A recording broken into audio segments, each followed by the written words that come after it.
Hey, what's going on, everybody? My name is Tyler Boufford, and welcome to my channel, The 100-Day Hustle, where I created my dream job in just 100 days. And if I can do it, you can do it too. In this channel, I like to share all these tips, tricks, my successes, my failures, and everything I've learned trying to be an online entrepreneur and share it with you and just provide a tremendous amount of value. So in this video, I'm actually going to share with you guys my top 3 search engine optimization tips that I've learned over the course of the years.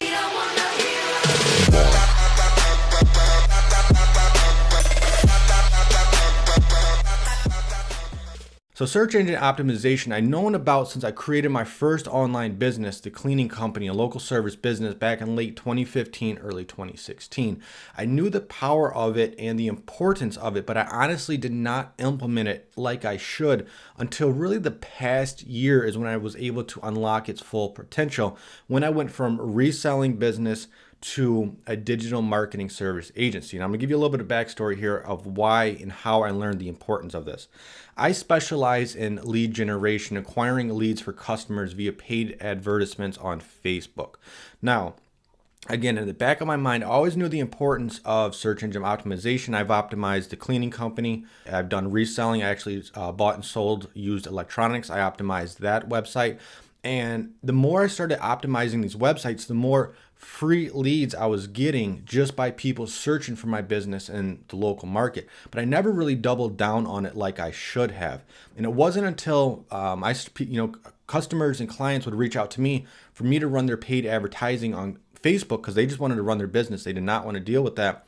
And I was able to let them know the importance of SEO and audit their page, and man, there was so much room for improvement. I thought a lot of this stuff was common sense just because I knew when I created a new local service business that these certain tactics needed to be in place. And obviously it wasn't common sense for just your average business owner. So I want to share with you guys these tips. Once I started implementing these search engine optimization tips on my client's page and I coupled that with paid advertising on Facebook, that's when things really started to connect together. So I'm going to share with you guys what search engine optimization is first off. What I tell my clients when I tell them, I'm trying to sell them or advise them, I really don't try to sell anybody. I really try to advise them on what search engine optimization or any of the services that I offer. I advise them on what it is and how it can benefit them. I don't really try to sell them on there because if they don't need it, I'm not going to sell it to them.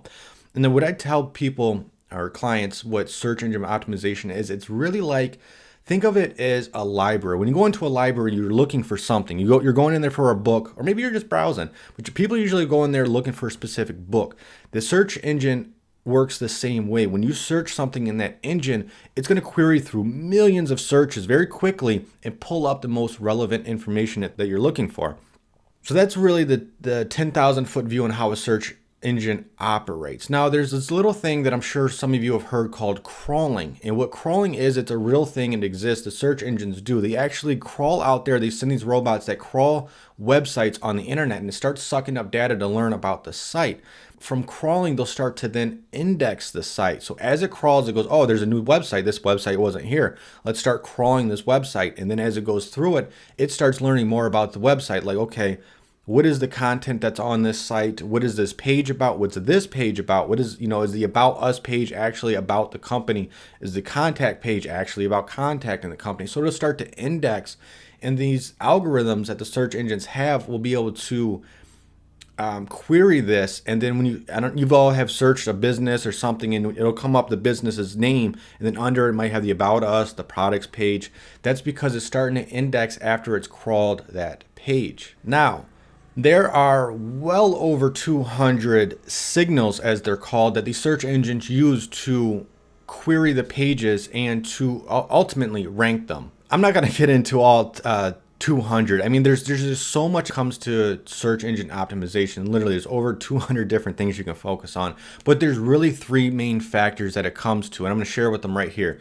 Number 1, which should be your top priority, is actually creating good content. Now, I know this seems like common sense, but there's a difference between putting content on your website like, oh, this is the product I sell. I sell I sell smartphones and I'm the best at it. Come buy, come sell me your phones and buy from me.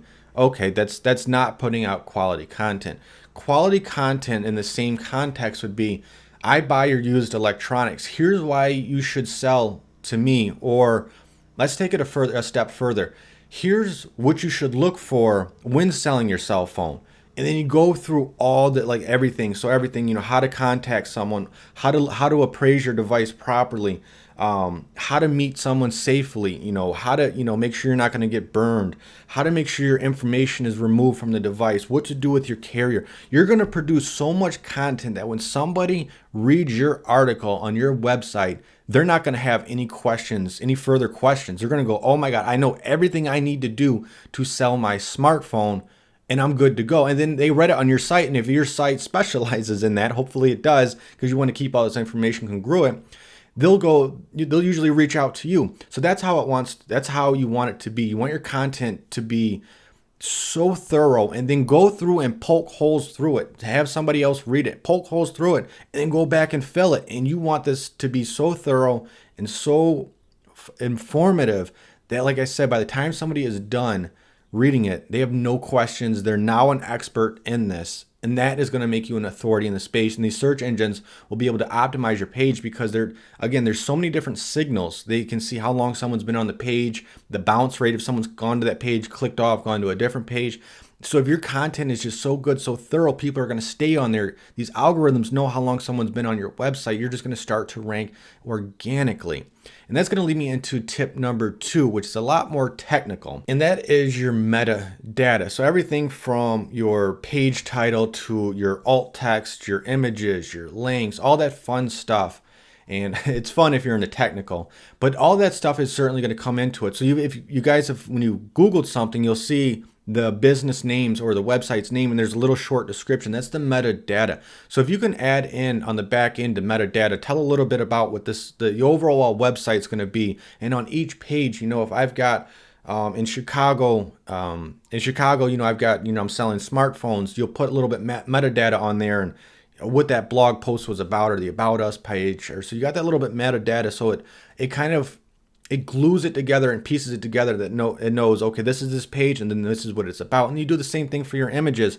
Put a little bit of alt text in their description. So when people are searching for your images, I always recommend, especially if you're a local business, put where the image was taken. And especially if it was in the local city, put the city and then a little bit of description about it. That way, when somebody's looking for, dentistry in upstate New York or dentistry in Richmond, Virginia, in those everything on that page, you've got stuff about dentistry in that area. You've got stuff about those pages, or the pictures on that page are about that. Everything really starts coming together. Your links are going back to other articles and other sites that are related to that. So it all really comes down. So tip number 2 is just making sure your metadata is there and up to date. And another thing, one of the most important things is the title.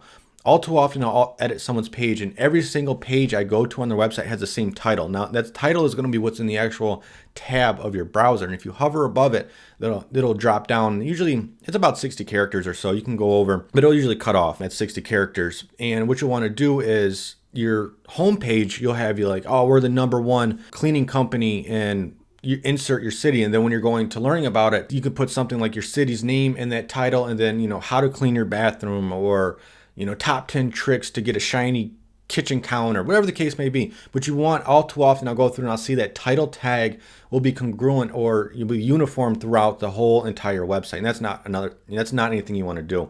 And then going to, I guess it can fall into tip number 2. I didn't have this written down or in my mind, but it's uploading a site map. And that's a little bit more technical, but you want to upload your site map to Google, to Bing, to the search engine. Google's by number 1 should be top priority for any search engine. Google always needs to be number 1, but you want to upload a site map. That way, when they crawl it, they'll make sure all the information is congruent with that. And tip number 3, again, this is another technical one, but this is performance. Everything from your site speed, how it performs on desktop, mobile. Google has put a huge emphasis on mobile and how it is optimized. So you want your website to be responsive. If somebody has it up on a desktop website and they go down to mobile, it's responsive. It looks the same. Things will change a little bit from there. So your site speed, your responsiveness, how quickly it loads, like scripts, your JavaScript on there. Again, it's a lot more technical, but that's really I don't know how interested or geek out you guys want to get on the technical stuff, but when it comes to performance, it can be from everything, your scripts. You don't want your scripts loading, taking 60 seconds to load, and your CSS forms above the fold. You want to kind of make sure those are loading quickly. JavaScript, something else you want to look at. A lot of bots will support JavaScript, but a lot won't. So sometimes there's things you can look at like server-side rendering or hyper rendering to kind of offset the speed or something if a bot does not support JavaScript. So there you guys have it. Those are the top 3 priorities you guys should focus on when it comes to SEO and search engine optimization. Number 1 is just producing brilliant, amazing content. Number 2 is your metadata, your text, your titles, your keywords. And number 3 is the actual performance of the site. So I hope that was valuable. If you guys have any tips or anything you think that's more important, or what you guys have learned doing your own SEO, be sure to drop a comment down below. Hit the like button if you guys like this video. I really don't care about likes. I just want to provide value for you guys. So ultimately, all I ask is that you subscribe to this channel. And I'm going to go ahead and leave this video there, and I will see you guys on the next one.